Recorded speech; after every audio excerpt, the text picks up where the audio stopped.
معاملہ میں کوئی فرق نہیں، اور اسٹیٹ پراپرٹی ختم ہو جاتی ہے مارکیٹ اکانومی کے اندر، کارپوریٹ پراپرٹی آ جاتی ہے، ہر جو ہے یونٹ جو ہے وہ آٹونومس ہو جاتا ہے، اور ریٹ آف سرپلس موبلائزیشن کو ایکسیلریٹ کرنا ہی اس کا اکیلا ہدف کو کرا جاتا ہے، پلاننگ جو ہے وہ انڈیکیٹو پلاننگ ہو جاتی ہے، پھر سیدھی طور پر کچھ چیزیں کہی جاتی ہیں، فنکشنل پلاننگ نہیں۔ تو یہ چار وجوہات تھیں جس کی بنیاد کے اوپر نمبر 1 سوویت یونین کا نظام منہدم ہو گیا، اور نمبر 2 فتح جو حاصل ہوئی وہ لبرلوں ہی کو حاصل ہوئی، یعنی فتح جو حاصل ہوئی وہ لبرلوں کو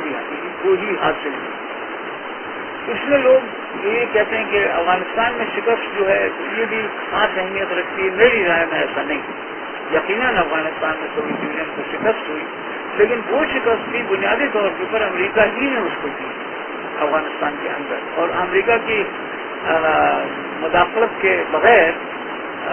وہ شکست کم از کم اتنی جلدی سوویت یونین کو نہیں دی جاتی، اور پھر سوویت یونین کی معاشی جیسے کہ یہ کہ حکمت عملی یا معاشی وسائل کے اس نے جو کچھ وہ افغانستان کو خرچ کر رہا تھا اس کے بہت کم، اور ظاہر ہے کہ نہ افغانستان کی شکست کی وجہ سے افغانستان کی شکست روس کے لیے اتنی زیادہ اہمیت نہیں رکھتی تھی جتنی ویتنام کی شکست امریکہ کے لیے رکھتی، اور ظاہر ہے کہ ویتنام میں شکست کھانے کے بعد امریکی نظام متغیر نہیں ہوا، ختم نہیں ہوا، اس وجہ سے افغانستان سے روس اگر چلا بھی جاتا تو اس کے نتیجے کے اندر اس کا ہونا، لیکن وہ بنیادی جو وجوہات تھی وہ یہی تھی کہ سوویت یونین کے عام آدمیوں، ظاہر ہے کہ سوویت یونین کی پارٹی لیڈرشپ عام آدمیوں سے نہیں تھی، وہ اس تعقل کے قائل ہو گئی جو کہ بنیادی طور پر لبرل تعقل ہے، لہذا پہلا جو یعنی یلسن جو پہلا صدر بنا وہ بالکل خالص امریکہ کا آدمی تھا، پرانا کمیونسٹ تھا لیکن خالص امریکہ کا آدمی تھا، اور اس کے بعد جنہوں نے اس معیشت کو اختتام دیا ہے وہ قوم پرست لوگ ہیں، پوٹن اور پوٹن کی جانشین وغیرہ لوگ ہیں، اور لبرل نیشنلزم کے فروغ کے لوگ، لہٰذا بنیادی طور پر جو شکست ہوئی سوویت یونین کو، سوویت یونین کا نظام ہوا وہ لبرلزم کو قبول کرنا، بحیثیت نظریے کے اور بحیثیت ایک نظم زندگی کے لبرلزم کو قبول کرنا، اسی بنیاد کے اوپر سوویت یونین کا قائم نظام، اسی گفتگو پر میں سوویت یونین کا تذکرہ ختم کرنا، اور ہم یہ اگر پہلے اگر اس سے کچھ سوالات ہیں تو ہم دیکھتے ہیں، اس کے بعد پھر ہمیں اپنا ایسا پروگرام کرنا۔ ڈاکٹر صاحب یہ جو کہا جاتا ہے اکثر کہ سوویت یونین کا جو سوال ہے یہ اشتراکیت کا سوال ہے، تو اس کی سب سے یہ بات ٹھیک ہے آپ کو کیا؟ اشتراکی نظریے کا روس میں شکست ہے، اگر اتنی بات کہیں تو یہ درست بات ہے، لیکن اب دوسری بات یہ کہ اشتراکیت کا جو بنیادی دعویٰ ہے وہ یہ ہے کہ مزدوروں کی ایک اجتماعیت ہے جو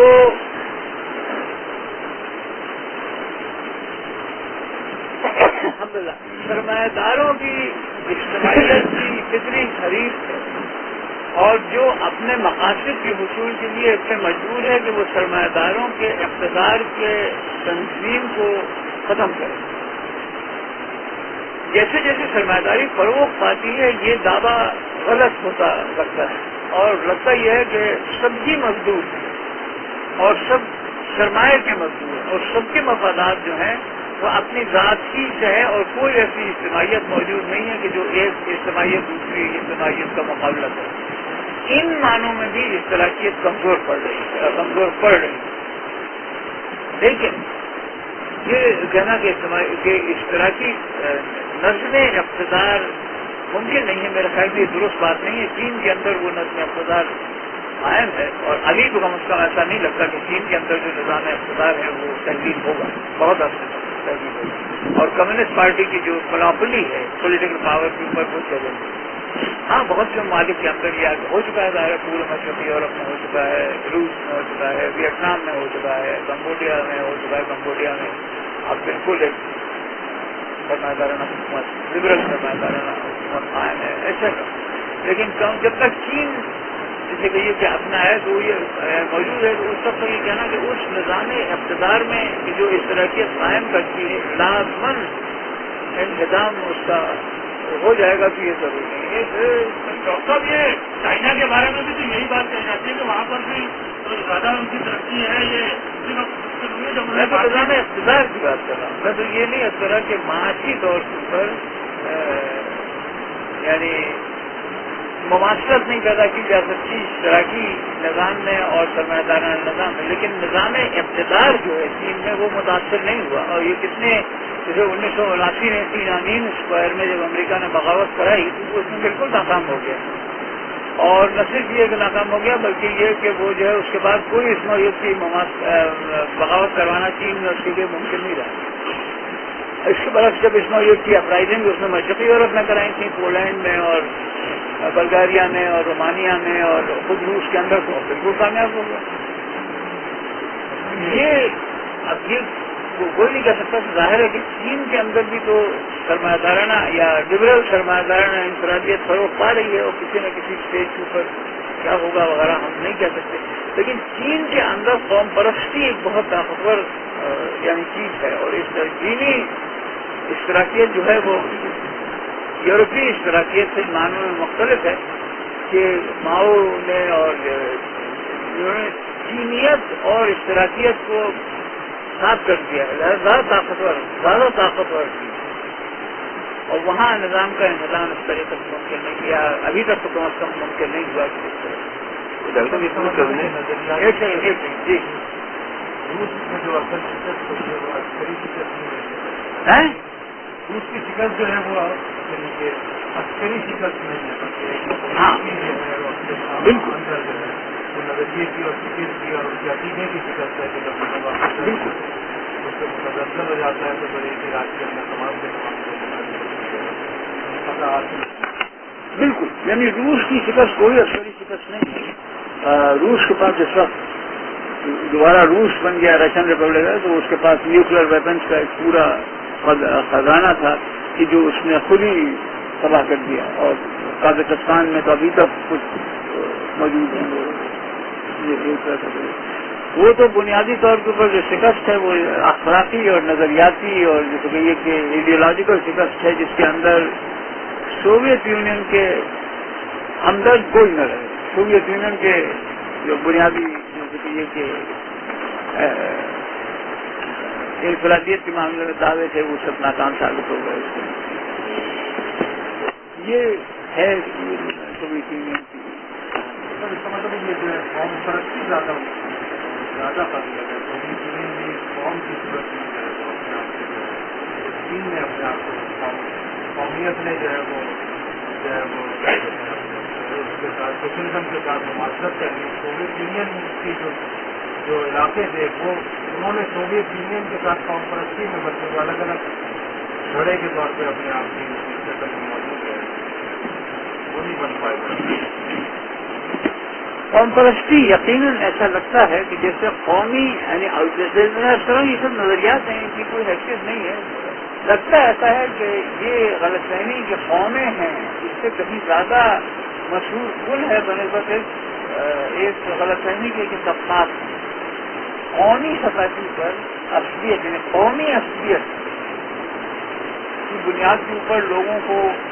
قربانی کی طرف یعنی راغب کرنا ایسا لگتا ہے کہ زیادہ یعنی مؤثر ہے بنسبت اس کہ طبقے کے لیے قربانی ایسا یقیناً لگتا ہے. چین کے سبھی اور بہت سی دوسری جگہوں قوم پرستی سرمایہ داری کی فروغ کے لیے زیادہ طاقتور تنظیم لگتی ہے بنسبت اس طرح کے. لیکن اصلی جو فاتح تنظیم ہے جو سب کچھ ختم وہ ہے لبرلزم بھی یعنی اصولاً انسان خدا کی جگہ اپنے آپ ہی کو رکھتا ہے. اور فطرتاً اگر آپ سرمایہ داری کا فروغ چاہتے ہیں تو فطرتاً لوگوں کے اندر ہرس کو ہی مہمیز دینا چاہیے. حسد نہیں، حسد نیگیٹو چیز ہے. ہرس کو فروغ دے کر ہی سرمایہ دارانہ تنظیم اقتدار مستحکم ہوتا ہے. اور اسی وجہ سے اب آپ کی بات کرنے اس کے بعد ختم کرتے ہیں کہ اگر ہر چیزیں ہم روس کے اوپر دیکھیں اور روس کے بعد بھی دیکھیں تو جو اصولی اور بنیادی فرق ہے وہ یہی ہے کہ اس طرح کی انقلاب جس بنیادی جذبے کی بنیاد کے اوپر اس نے پائی وہ حسد ہے اور وہ نفرت ہے جس کی بنیاد کے اوپر اور ہمارا مسئلہ وہ یہی ہے کہ ہم تو بنیادی طور پر محبت اور عشق کے بنیاد کے اوپر ماس موبلائزیشن چاہتے ہیں. یعنی کہ پہلی چیز جو لوگ کہتے ہیں کہ عوامی سپورٹ حاصل ہے، تو عوامی سپورٹ تو صرف اسی بنیاد کے اوپر حاصل ہو سکتی ہے کہ اولیاء اللہ کے توجہ ہو اور ان کے حلقہ ارادت کے اندر عوام جوک در جوک شریک ہو. بنیاد عوامی موبلائزیشن کی یہی یہی ہے، اور اس وجہ سے یہ ناممکن ہے کہ آپ لوگوں کو ان کے اغراض کی بنیاد کے اوپر موبلائز کریں اور پھر ان سے یہ ایکسپیکٹ کریں کہ اس کے نتیجے کے اندر یہاں اسلامی نظام اقتدار لیجیٹیمیٹ ہو جائے. اسلامی نظام اقتدار تو لیجیٹیمیٹ اسی وقت ہوگا جب لوگ جنت جانا چاہیں گے اور کسی کو پہچانیں گے کہ اس کے پیچھے چلوں گا تو جنت میں چلا جاؤں گا. اور اگر نہیں ایسا ہوگا اور وہ دنیا، تو پھر اس کے بعد سرمایہ داری لبرل شکل آ سکتی ہے یا اصلاحی شکل آ سکتی ہے یا قوم پرستانہ شکل آ سکتی ہے. اس کا نام آپ اسلامی رکھ لیں، وہ ایک دوسری بات ہے، آپ کچھ بھی کہہ لیں، لیکن بنیادی تبدیلی ہے یعنی یہ کہ وہ تو اس کے لیے تو ایک روحانی اس لیے یعنی دعوت کے عام ہونے کی ضرورت ہے، جو نیچرلی جو چیز ہے. جیسے کہ ہم مشرقی یورپ کے اندر دیکھیں گے کہ جو مزاحمت ہوئی سوویت یونین کی مشرقی یورپ کے خالص روحانی بنیادوں کے اوپر ہوئی، لہذا عوامی موبلائزیشن کے لیے تو روحانی اسی وجہ سے جب ہم اپنے بزرگوں کا تذکرہ کرتے سید احمد شہید وغیرہ یہ وہ تو بہت بڑے جیسے کہ یہ کہ ولی اللہ ہوا کرتے تھے، جن کی طرف لوگوں کا رجوع اس وجہ سے نہیں ہوتا تھا کہ وہ ان کی سڑکیں ٹھیک کر دیں گے یا وہاں جو ہے وہ اجناس کی تقسیم کا انتظام بہتر ہو جائے گا یا تعلیم فراہم کریں گے یہ وہ، بلکہ اسی وجہ سے ہوتا تھا کہ ان کو پہچانتے تھے کہ یہ ولی اللہ ہے اور یہ ہماری اصلاح کر دے گا، ہم اپنے فرائض ادا کرنے کا بہتر ہو. لہذا اسلامی انقلاب کی بنیاد روحانی بیداری. جب تک روحانی بیداری عام نہیں ہوگی کوئی اسلامی انقلاب یا اسلامی نظام اقتدار کا یہ وہ آخری بات ہے. بہت سے کنفیوژن بھی آتا ہے کہ اسلامی اجتماعیت جو امت کے صورت میں موجود ہے وہ بھی کوئی چیز نہیں، کوئی چیز بالکل مطلب یعنی یہ کہ اگر آپ امت کو قوم سمجھتے ہیں تو کوئی چیز نہیں. ہاں یہ ہے کہ چونکہ اللہ کی ذات موجود ہے اور جیسے کہیے کہ جب ہم عشق کی بات کرتے ہیں تو بنیادی طور پر عشق صرف اللہ سے ہی ممکن بنیادی طور اس لیے کہ لامحدود اور انفینٹ صرف وہی انفینٹ اور کوئی چیز موجود نہیں. لہذا امت صرف ان تمام تعلقات کا اجتماع ہے جس کے نتیجے کے اندر اس کی اطاعت نفس مطمئنہ کے طور کے اوپر عام ہو جاتی ہے. ایک آدمی اس بات کے اوپر راضی ہو جاتا ہے کہ وہ اللہ کا بندہ ہے اور وہ جسے کہیے کہ اسی اطاعت میں اپنی زندگی کو فنا کر دیتا ہے. اس معنی میں امت کا ایک وجود موجود ہے، لیکن بحیثیت قوم کی امت کا کوئی وجود موجود نہیں، بحیثیت قوم کے کوئی موجود نہیں. اگر وہ قوم بن گئی، اگر اس کا احساس ہی ہوا تو پھر وہ وہی ایک ایلیوژن ہے کہ جیسے کہیے کہ مسلمانوں کفار کا نظام اقتدار قائم رہے لیکن مسلمانوں کے مفادات فروغ پائے. اور تو مسلمانوں کا مفاد تو اکیلا یہی ہے کہ وہ جنت میں جائیں، اس کے علاوہ مسلمانوں کا کوئی مفاد نہیں.